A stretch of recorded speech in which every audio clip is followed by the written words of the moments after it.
Hello everyone, Flying Thistle Studios here, back again with my custom of Edward the Blue Engine.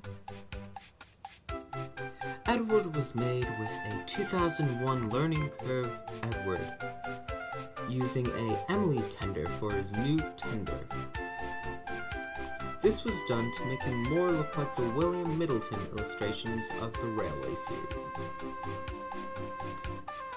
This also involved him only getting three yellow stripes, and him losing his normal red stripes.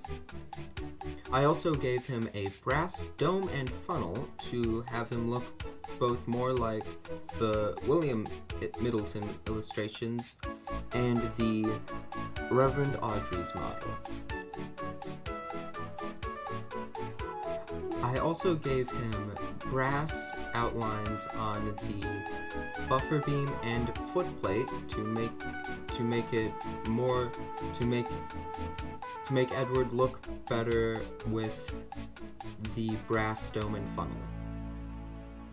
I tried to give him more elements of the K2s, which involved me molding the wheel arches onto his side. Overall, this was a very fun model to work on. I'm very happy to work on a lot of customs, and this was very fun. Thank you very much for watching, and have a good day.